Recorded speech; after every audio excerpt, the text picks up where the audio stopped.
할렐루야. 우리 좌우에 계시는 성도님들과 인사하시겠습니다. 잘 오셨습니다. 네, 오늘도 은혜 많이 받으십시오. 네, 여러분, 아벨과 에녹 그리고 노아에 이어서 오늘은 우리가 네 번째 믿음의 선진을 살펴보는 시간입니다. 믿음의 조상 아브라함과 그 아내 사라에 대한 말씀을 좀 나눌 텐데요. 믿음에 대해서 우리가 이야기할 때 이 사람을 빼놓고 이야기할 수가 없습니다. 믿음으로 말미암는 하나님의 구원, 그 하나님의 계획에 가장 선두에 서 있는 사람이 바로 이 아브라함입니다. 그리고 사라는 그 아브라함과 믿음의 여정을 함께 걸은 영혼의 동반자죠. 사실 믿음에 대해서 여러분 아브라함만 하더라도 사실 오늘 밤을 다 새도 이야기를 다 못할 겁니다. 그러나 오늘은 저와 여러분이 이 아브라함이 걸어갔던 믿음의 길 중에서 이 불확실성인 확정되지 않는 미래를 그는 어떻게 걸어갔는지를 우리가 함께 나누기를 원합니다. 여러분, 사람들은 본능적으로 불확실한 것들을 좀 좋아하지 않습니다. 싫어합니다. 반대로 확실한 것들을 좋아해요. 여러분, 우리 인생과 또 오늘 하루가 우리에게 고달프게 여겨지는 가장 큰 이유는 바로 이 불확실성 때문일 겁니다. 학생들은 당장 이번 시험에 내가 좋은 성적을 낼 수 있을까? 내가 공부한 만큼의 결과를 얻을 수 있을까를 두려워하고요. 청년들은 진로와 취업, 결혼의 문제를 늘 고민합니다. 그리고 저와 여러분은 또 어떤 문제들을 걱정하죠? 노후와 건강의 문제들, 관계의 문제들. 우리는 이런 확정되지 않은 미래에 대한 막연한 두려움들을 다 갖고 있다는 거예요. 그래서 여러분, 인류는요, 이 불확실성을 확실성으로 바꾸기 위해서 빠르게 발전하고 있고 그렇게 발전되고 있다고 볼 수 있습니다. 불확실성을 제거하기 위해서 우리는 막대한 시간과 에너지 그리고 재정을 쏟아붓는 중이에요. 여러분들도 그러실지는 모르겠지만 낯선 목적지를 향해 우리가 차를 몰고 갈 때 예전에는 지도를 펼쳤지만 여러분 요즘엔 어떻게 합니까? 우리 내비게이션을 먼저 켜죠. 출발하기 전에 늘 먼저 내비를 검색합니다. 도착 예정 시간이 언제인지, 가장 빠르고 안전한 길은 어디인지 눈으로 확인하고 나서야 안심이 되는 거죠. 여러분, 저는 특히 좀 소심한 성격이어서요. 여러분, 제가 가보지 않은 길을 가는 걸 별로 좋아하지 않습니다. 어떤 분들은 익숙하지 않은 길을 찾아다니는 걸 좋아하는 분들도 있다고 하시는데 저는 늘 갔던 길로 가는 걸 좋아하고 그렇게 안전하다는 게 확정되어진 길을 갈 때 편하더라고요. 또 우리는 우리의 노후와 관련해서도 늘 불안해하죠. 그래서 어떻게 합니까?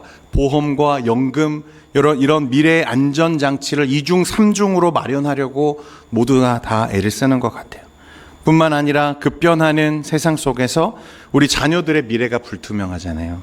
그래서 부모님들은 우리 자녀들에게 조금이라도 더 확실한 길을 열어주기 위해서 부단히 노력하고 자녀들의 스펙을 쌓아주려고 하고 교육에 막 열을 올리는 것들을 보고 있습니다. 사업을 하든 직장 생활을 하든 우리는 항상 리스크를 최소화하고 이익이 보장된 길을 찾으려고 고군분투하고 있다는 생각이 들어요. 여러분, 그런데 이것이 타락한 이후 인간이 일관되게 가져온 인간의 본성과도 맞닿아 있는 모습입니다. 인간은 하나님을 떠난 이후에 이렇게 늘 확실한 것을 추구하고 보장받기를 원하는 삶을 살아요. 내 눈에 다 보이고 내 머리로 계산되어지고 숫자로 환산할 수 있는 확실한 보장이 쥐어져야만 마음을 놓고 걸음을 내딛는 삶을 우리 모두가 살고 있다는 것입니다. 여러분, 창세기 4장에 보면요, 가인이 동생 아벨을 죽이고 나서 하나님이 그를 찾으시는 장면이 나와요. 그리고 하나님이 그런 끔찍한 짓을 저지른 가인에게 벌을 내리시죠. 말씀해 보니까 내가 땅에서 저주를 받으리니 내가 밭을 갈아도 땅이 다시는 그 효력을 내게 주지 아니할 것이요 라고 했습니다. 그리고 그런 저주를 받고 이제 땅에서 쫓겨나죠. 그 말씀에 보면 16절과 17절 말씀에 보면 좀 중요한 말씀이 나오는데요. 우리 같이 한번 읽겠습니다. 창세기 4장 16절과 17절입니다. 같이 읽겠습니다. 시작. 가인이 여호와 앞을 떠나서 에덴 동쪽 놋 땅에 거주하더니 아내와 동침함에 그가 임신하여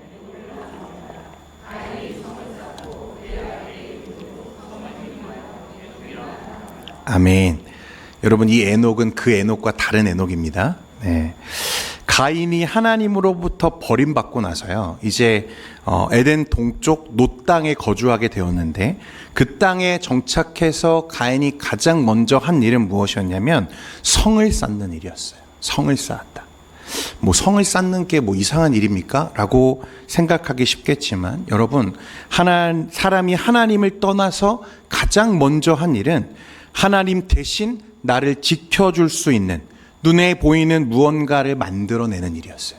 그게 성입니다. 성. 나의 안전을 보장하고 나의 불확실성에 기인한 두려움을 달래줄 무언가를 끊임없이 우리는 갈망하고 찾고 있는 거예요. 여러분, 그래서 우리가 신앙생활할 때도 이 본성이 여지없이 드러나요. 우리는 전능하신 하나님 앞에서도 무엇을 요구합니까? 확실한 증거를 요구해요. 여러분들도 그러시죠. 하나님, 이거 보여주시면 제가 순종하겠습니다. 하나님, 그렇게 해주시면 제가 그 길 따라가겠습니다. 이 길로 가면 3년 뒤, 5년 뒤에 반드시 성공한다는 확신을 저에게 좀 주십시오. 그러면 순종할 수 있습니다. 하나님, 제가 지금 말고 제 노후 보장과 인생의 안전이 확보된 뒤에 주님께 순종하겠습니다. 여러분, 우리 늘 그런 식으로 하나님을 믿으려고 하는 거죠. 하나님의 주권에 내 삶을 맡기기보다 하나님과 거래를 하려고 해요. 그렇게 해서 무엇을 확보하려고 합니까? 내 불확실성을 확실성으로 바꾸어줄 내 인생의 안전 보장을 하나님으로부터 얻어내려고 하는 형식으로 신앙생활을 할 때가 참 많다는 거예요. 확실히 보장된 안전된 길, 내 계산이 딱 맞아 떨어지는 길만을 믿음이라는 근사한 이름으로 포장해서 걷고 있는 거예요. 그런데 여러분, 오늘 본문에 나오는 아브라함과 사라는요, 우리가 그토록 갈망하는 그런 삶과 전혀 다른 결의 삶을 살아갑니다. 오늘 8절 말씀에 보니까 이렇게 말씀해요. 믿음으로 아브라함은 부르심을 받았을 때에 순종하여 장래의 유업으로 받을 땅에 나아갈새 갈 바를 알지 못하고 나아갔으며. 여러분, 갈 바를 알고 갔어요? 모르고 갔어요? 모르고 갔다고 말씀해요. 목적지가 어디였는지 몰랐다는 것입니다. 하나님께서 내가 내게 보여줄 땅으로 가라고만 하셨지, 거기가 정확히 어디인지, 그곳에서 어떤 삶을 살아가게 될지 아무것도 말씀하지 않으셨어요. 언제 도착할 수 있을지 그런 청사진 같은 건 없었습니다. 게다가 여러분, 아브라함이 떠나야 했던 이 갈대아 우르, 원래 고향이잖아요. 여러분, 이곳이 메소포타미아 문명의 발생지예요. 그 말은 굉장히 살기 좋은 땅이었다는 뜻입니다. 사람들이 선호하는 그런 땅, 최고의 문명 도시였어요. 그리고 그는 아버지 데라 이전부터 대대로 부족을 이끄는 족장으로서 부족함 없는 안전하고 아주 부유한 삶을 살던 사람이었습니다. 그런데 어느 날 하나님이 아브라함에게 찾아오셔서 말씀하시는 거예요. 아브라함아, 아브라함아, 너의 아버지 본토 친척 아비의 집을 떠나 내가 내게 보여줄 땅으로 가라. 이게 하나님의 음성이죠.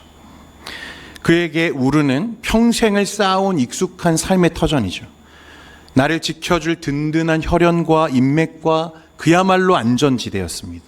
그런데 하나님은 그곳을 떠나라는 거예요. 그런데 갈 곳이 어딘지도 알려주지 않으셨어요.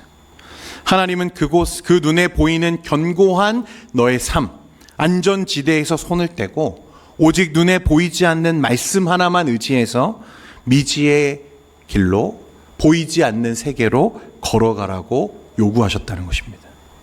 여러분, 믿음의 첫걸음은 어디서부터 시작되는가? 세상이 주는 거짓된 안전감에서 손을 떼는 것에서 시작되는 줄 믿습니다. 자꾸 내 인생의 결말이 다 보여야만, 내 손에 보장이 쥐어져야만 걸음을 내디디려고 하는 우리의 본성이 있지만, 여러분, 믿음은 그런 본성대로 따라가는 삶이 아니라 믿음을 따라 하나님의 말씀과 음성을 따라 보이지 않는 그곳으로 내딛는 첫 걸음이 믿음의 걸음이라는 거예요.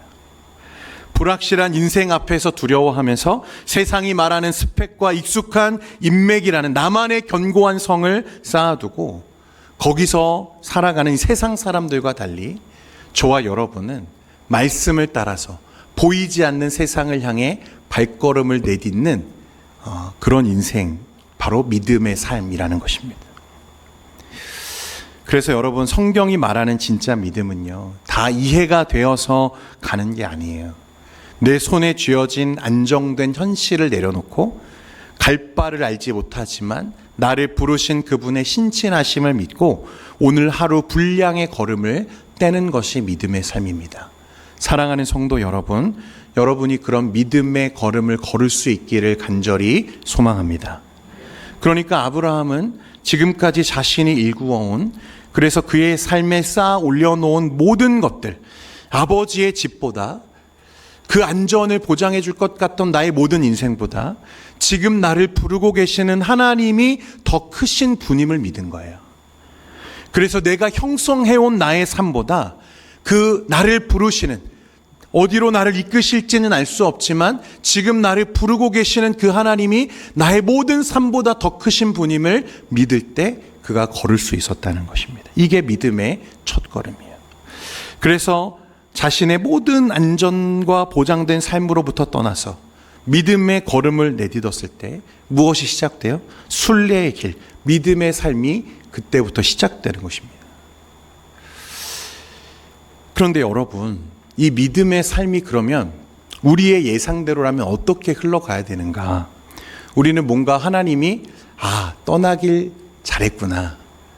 우리가 처음 떠날 때는 보이지 않는 곳을 향해 떠났지만 그래도 떠났으니까 이제는 그래도 내가 떠나길 잘했구나 라고 하는 어떤 걸 보여주시는 그런 삶으로 나를 이끄셨으면 좋겠는데, 오늘 9절 말씀에 보니까요, 오늘 9절 말씀은 더 충격적입니다. 우리 같이 한번 읽겠습니다. 같이 읽겠습니다. 시작. 믿음으로 그가 이방의 땅에 있는 것 같이 약속의 땅에 거류하여 동일한 약속을 유업으로 함께 받은 이삭 및 야곱과 더불어 장막에, 여러분, 안전이 보장된 삶을 버리고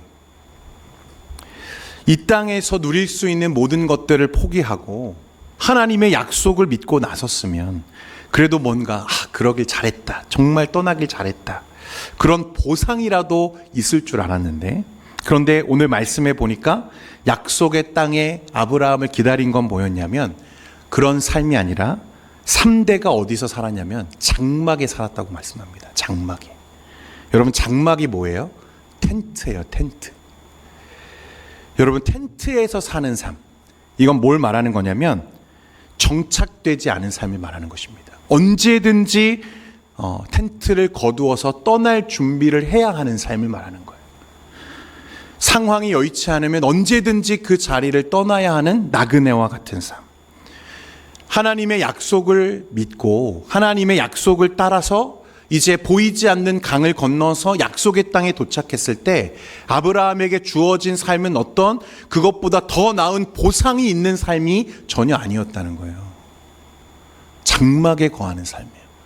나 혼자만 장막에 거하면 좀 괜찮겠는데 누구도 장막에 살아요? 내 자식도 장막에 살아요. 하나님은 분명 아브라함에게요, 땅과 후손을 약속하시죠. 너로 하여금 모든 민족이 복을 받게 하겠다 말씀하셨어요. 그런데 여러분, 그는 살아 생전에 이 땅에 사는 동안에 그 약속이 이루어지는 것을 보았습니까? 하나님의 보상이 뭔가 주어졌나요? 아니 자식을 한 10명쯤 주셨으면 그래도 뭔가 되어가는구나 라고 생각할 텐데, 여러분 100세가 될 때까지 딸랑 몇 명 주셨어요? 1명 주셨어요. 이삭 하나가 전부였다고. 그리고 그는 살아 생전에 정착하지 못하는 나그네의 삶을 평생 살았습니다. 장막의 삶이었어요.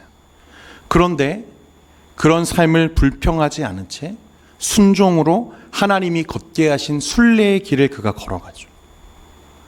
확실한 것을 붙들려고 하지 않고 하나님을 붙드는 삶이었다고 오늘 말씀하는 것입니다. 왜 그랬는지는 좀 뒤에 좀 얘기를 하고요. 두 번째로요, 아브라함이 그 믿음으로 보이지 않는 미래를 향해서 순종으로 걸어가는 믿음이었다면, 그럼 오늘 사라는 어떤 믿음이었는가? 사라의 믿음은 완전히 현실 속에 끝나버린, 단절되어진, 종결되어진 그 상황 속에서 하나님의 성품을 붙드는 믿음이었어요. 여러분 11절 말씀에 보면 이렇게 말씀합니다. 우리 같이 한번 읽겠습니다. 시작. 믿음으로 사라 자신도 나이가 많아 단산하였으나 잉태할 수 있는 힘을 얻었으니 이는 약속하신 이를 미쁘신 줄. 여러분 오늘 이 말씀에서 우리 눈에 탁 걸리는 단어가 뭐냐면 단산하였다. 단산. 성경은 사라의 상황을 미화하지 않습니다. 단순히 나이가 들었다 그런 식으로 표현하지도 않았고요. 가능성이 희박한 상태였다고 말하지 않았어요. 뭐라고 말합니까? 이미 끝났다. 단산했다. 그리고 12절은 아브라함을 향해서 죽은 자와 같은 한 사람이라고 표현합니다. 다시 말해서 인간적으로는 아무 기대가 남지 않은 그런 상태였다는 것을 말하는 거예요. 여러분 이게 사라와 아브라함이 서 있던 현실의 상황이었어요. 그 현실은 단순히 조금 어려운 수준이 아니었습니다. 열심히 노력하면 해결될 수 있는 그런 정도가 아니었어요. 인간의 능력을 이미 떠난, 더 이상 손댈 수 없는, 어찌할 수 없는, 그렇게 이미 결론 내려진 절망의 자리에 그가 서 있었습니다. 그런데 여러분, 그래서 우리는 종종 믿음이라는 것을 현실을 부정하는 것이라고 생각하는 사람들이 종종 있는데요. 여러분 사라는 현실을 모르는 사람은 아니었습니다. 자신의 몸이 얼마나 늙었는지 누구보다 잘 알고 있었고 수십 년 동안 아이를 기다리며 흘린 눈물과 상처 또한 너무나 잘 아는 사람이었어요. 그녀도 이미 끝났다는 사실을 알아요, 몰라요? 알았습니다. 내가 더 이상 아이를 낳을 수 없다는 사실을 그가 알아요. 누구보다 현실을 정확하게 알았다는 것입니다. 그런데 여러분 오늘 말씀에 뭐라고 말합니까? 이는 약속하신 이를 미쁘신 줄 알았습니다. 믿음의 사람과 그렇지 않은 사람의 차이는요, 여러분 현실을 보느냐 보지 않느냐에 있지 않습니다. 여러분 무엇을 더 깊이 바라보느냐에 있는 줄 믿으시기를 바랍니다. 사라는 자신의 다쳐버린 몸보다 무엇을 더 깊이 있게 보았어요? 약속하신 하나님의 성품을 더 깊이 있게 보았습니다. 여러분 그래서 히브리서 기자가 이는 약속하신 이를 미쁘신 줄 알았습니다. 이렇게 말하는 거예요. 여러분 미쁘다는 말은 단순히 좋으신 분이다 그렇게 여겼다는 게 아니에요. 신실하시다. 반드시 약속을 이루시는 분이다. 끝까지 변하지 않으시는 분이다 라는 뜻이 미쁘다는 말이에요. 다시 말해 사라는 자신의 현실은 알았어요. 이미 단산되었어요. 이미 태가 끊어졌습니다. 하지만 그런 상황에 절망하기보다 무엇을 더 깊이 있게 바라봐요? 그것을 능히 이루실 수 있는 하나님의 성품을 그가 더 깊이 있게 신뢰하고 바라봤다는 거예요. 자기 자신에 대한 어떤 기대와 소망이 아니라 그것을 하실 수 있는 하나님을 더 크게 바라보는 것이 믿음이라는 것입니다. 믿음은 여러분 저와 여러분이 가진 어떤 가능성을 붙드는 게 아니에요. 여러분 그 불가능한 것을 가능하게 만드실 수 있는 하나님의 성품을 붙드는 것이 믿음인 줄 여러분 깨달을 수 있기를 바랍니다. 내 상황을 바라보면 낙심할 것밖에 안 보여요. 여러분 내 문제에 내 시선이 함몰되면 절망밖에 할 게 없어요. 내 뜻대로 되는 게 하나도 없거든요. 내 마음대로 이루어지는 게 별로 없습니다. 그러나 여러분 하나님을 바라보기 시작하면 그 어떤 순간에도 다시 일어설 수 있는 힘이 생겨요. 왜냐하면 그 하나님은 미쁘신 하나님이기 때문인 줄 믿습니다. 여러분 우리 삶에도 그런 순간들이 찾아오잖아요. 아무리 기도해도 변하지 않는 현실들, 깨어진 관계들, 최선을 다했는데도 열리지 않는 문들도 있어요. 몸과 마음이 지쳐서 더 이상 버틸 힘조차 남아있지 않은 순간들이 있습니다. 그래서 우리가 생각할 때 이거 안 되는가 보다. 이거는 불가능한 일인가 보다. 여러분 그러나 오늘 우리의 마음에 다시 소망을 일으키시는 이 사라의 믿음이 여러분에게 있기를 간절히 소망합니다. 하나님은 언제나 인간의 가능성이 끝났다고 여겨지는 그 자리에 하나님께서 일을 시작하시기 때문에 그래요. 여러분, 왜 하나님이 아브라함이 100세가 되도록 자녀를 주지 않으셨을까? 이미 약속은 주셨는데 왜 사라의 태가 다칠 때까지 하나님은 자녀를 주지 않으셨을까? 하나님의 손이 짧아서일까요? 여러분, 아니었다는 거예요. 기다리신 거예요. 언제를 기다리신 거죠? 사라의 태가 다칠 때까지 기다리신 거예요. 왜 그렇습니까? 사라의 태가 다치기 전에 자녀를 주면 여러분, 그게 하나님이 하신 일인지 내가 한 일인지 알 수 있나요? 알 수 없죠. 그런데 하나님은 지금 어떤 걸 원하시죠? 믿음의 삶을 우리에게 보여주기를 원하세요. 그래서 이건 내가 할 수 없는 일이야. 이건 하나님이 아니고선 절대 일어날 수 없는 일이야 라는 것을 깨달을 수 있는 그 순간까지 하나님이 우리를 기다리게 하세요. 그래서 아브라함과 사라의 때는 언제였어요? 사라의 태가 완전히 닫혀지고 아브라함이 죽은 사람과 같이 되었을 때까지 하나님은 기다리고 또 기다리게 하셨다는 것입니다. 그리고 나서야 하나님은 어떻게 하세요? 하나님의 일을 시작하세요. 하나님의 일을 시작하세요. 그래서 마침내 어떤 고백을 하게 하시죠? 하나님이 하셨습니다. 하나님이 하셨습니다. 하나님만이 하실 수 있습니다. 라고 고백하게 하시는 그 순간이 우리 모두에게 있다는 사실입니다. 사라는 그 자리에서 여러분 하나님의 신실하심을 붙들었어요. 자신의 몸은 늙었고 현실은 절망스럽지만 살아계신 하나님, 아브라함과 자신의 삶을 인도하셔서 여기까지 오게 하신 하나님이시라면, 그렇게 말씀하신 하나님이라면 능히 이루실 줄을 믿고 기다렸다는 것입니다. 사랑하는 성도 여러분, 하나님은 여전히 동일하시고 저와 여러분의 삶에도 같이 일하시는 분인 줄 믿으시기를 바랍니다. 하나님은 여전히 살아계셔서 하나님의 일을, 하나님의 말씀을 저와 여러분의 삶에 이루어 가신다는 거예요. 우리의 믿음이 자꾸 흔들리는 이유는요, 현실을 보기 때문이 아닙니다. 현실을 보지 말라는 게 아니에요. 현실만 보기 때문에 그런 거예요. 우리는 문제를 너무 오래 묵상해요. 왜 이렇게 되었지? 앞으로는 어떻게 해야 되지? 다른 가능성은 없을까? 끊임없이 현실을 들여다보면서 두려움과 염려를 키워가죠. 여러분, 그러나 믿음은 현실을 부정하는 것은 아닙니다. 그렇지만 현실보다 더 크신 하나님을 바라보는 훈련이 우리 삶에 필요한 거예요. 사라 자신은 불가능을 묵상하지 않고 하나님을 묵상하는 사람이었어요. 그래서 그 믿음을 통해 잉태할 힘을 얻게 되었다고 오늘 말씀합니다. 여러분, 오늘 우리에게 필요한 믿음도 이거예요. 상황이 좋아져서 믿는 게 아니라 상황은 여전히 막막해 보여도 하나님이 신실하시다는 사실을 붙드는 믿음이 여러분에게 있기를 소망합니다. 그래서 여러분, 아브라함과 사라는 그런 믿음의 사람이었어요. 분명 세상과는 다른 결의 삶을 삽니다. 눈에 보이는 현실보다 눈에 보이지 않는 하나님을 더 깊이 신뢰하며 살아간 사람들이었어요.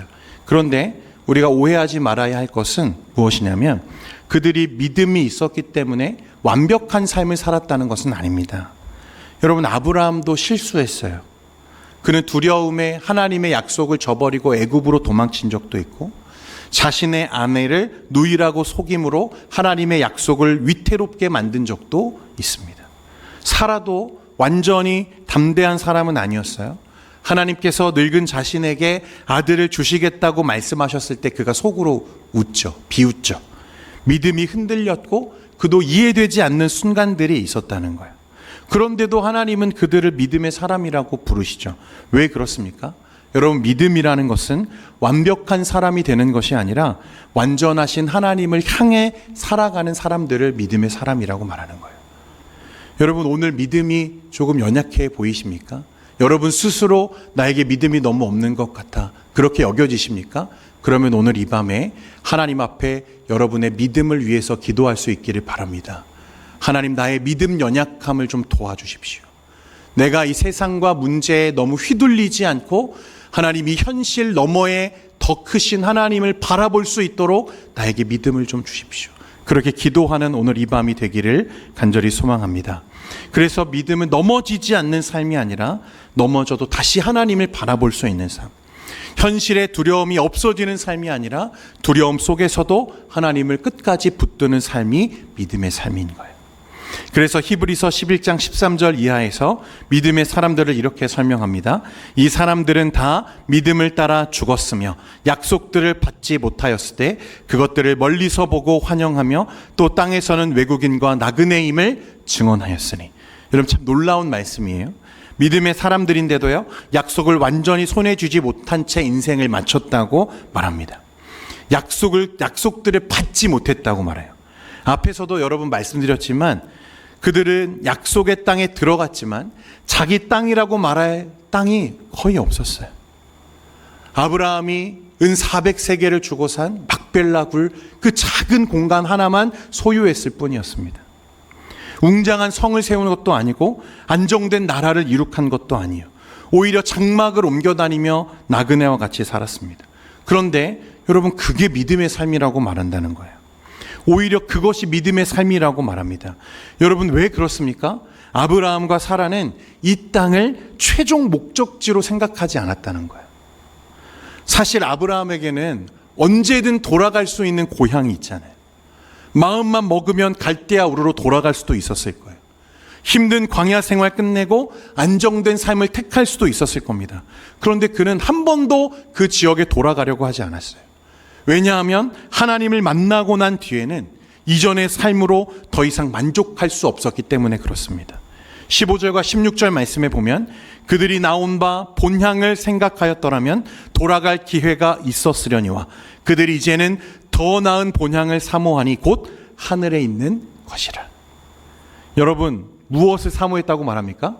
더 나은 본향을 사모했다. 더 나은 본향.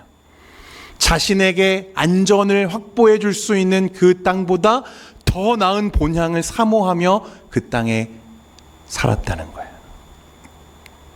믿음의 사람들은 단지 현실을 버린 사람들이 아니라 어떤 사람들이냐면 더 좋은 것을 바라보는 사람들이 믿음의 사람들입니다. 여러분, 더 좋은 본향이 어디예요? 하나님 나라죠. 영원한 하나님의 나라. 여러분, 그 믿음이 여러분에게 있기를 간절히 소망합니다. 우리의 믿음도 마찬가지. 우리는 이 땅의 현실 속에 살아가지만 그래서 그 문제를 외면할 수 없고 그 문제 앞에 우리가 너무 많이 무너질 때가 있지만 그러나 믿음의 사람은 현실 속에 살면서도 현실에 붙들려 사는 것이 아니라 더 나은 본향을 사모하며 하나님의 나라를 바라며 이 땅을 살아가는 자들. 여러분, 그래서 장막에서의 삶이 사실은 더 믿음의 삶이에요. 왜냐하면 우리는 이 땅에 정착하기 위해 살지 않고 땅에 붙들려 살지 않고 하늘을 바라보며 사는 자들이기 때문에 그런 것입니다. 그래서 여러분, 오늘 이 밤에 우리는 다시 우리의 시선을 하나님께로 돌려야 돼요. 세상 염려에 빼앗겼던 저와 여러분의 시선을 다시 하나님께 올려드릴 수 있기를 원합니다. 눈에 보이는 현실 때문에 흔들렸던 믿음과 소망을 다시 주님 앞에 정렬하는 여러분 되기를 바라요. 여러분, 내 계산과 또 내 손에 잡히는 그 숫자에 너무 얽매이지 마십시오. 여러분, 그것들은 잠깐 있다가 다 사라지는 것들입니다. 그런 것들에 너무 얽매여서 여러분 좌절하지 마십시오. 그것보다 더 크신 하나님이 저와 여러분의 삶을 인도하고 계십니다.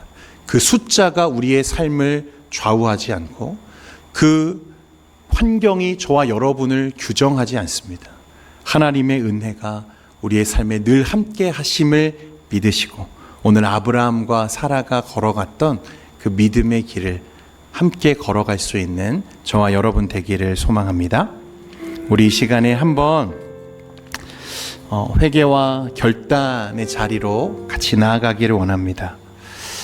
믿음은 보이지 않는 것들의 증거이고 바라는 것들의 실상이라고 말씀합니다. 그리고 믿음이 없이는 하나님을 기쁘시게 할 수 없다고 히브리서 기자가 우리에게 도전합니다. 사랑하는 성도 여러분, 이제 땅에 고정되어 있던 여러분들의 시선을 하나님 아버지께 올려드릴 수 있기를 소망합니다.